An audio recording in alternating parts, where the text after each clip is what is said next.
পুজোর মধ্যে বালুরঘাট শহরকে সাজাতে উদ্যোগ নিল বালুরঘাট পৌরসভা। দক্ষিণ দিনাজপুর জেলার বালুরঘাট শহরের 13, 14 এবং 15 নম্বর ওয়ার্ডে বিভিন্ন লাইটের উদ্বোধন করা হলো।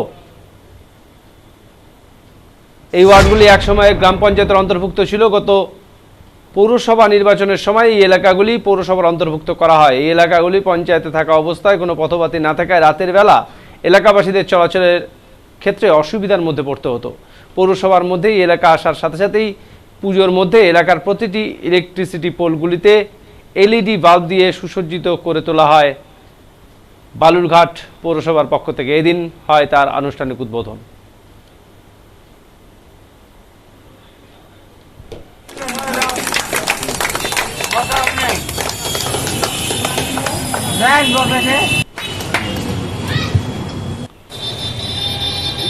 অর্থাৎ এই চকভিগু এলাকা বালুরঘাট পৌরসভার সঙ্গে অন্তর্ভুক্ত হওয়ার পর, বালুরঘাট পৌরসভার তকমা পাওয়ার পর আজকে বালুরঘাটবাসী বিপুল পরিমাণ আশীর্বাদ সমর্থনের মধ্য দিয়ে আজকে যখন বালুরঘাট পৌরসভা পরিচালনা করার দায়িত্ব আমরা পাই, এবং সেই সময় থেকে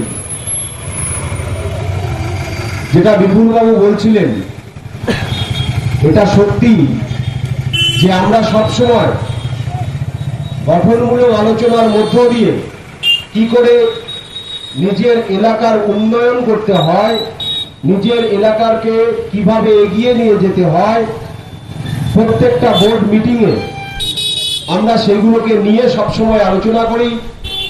নিজেদের মধ্যে সেগুলোকে নিয়ে আলোচনার মধ্য দিয়ে সবসময় আমরা বালুরঘাট পৌরসভার কাজকে এগিয়ে নিয়ে যাওয়ার জন্য চেষ্টা করি।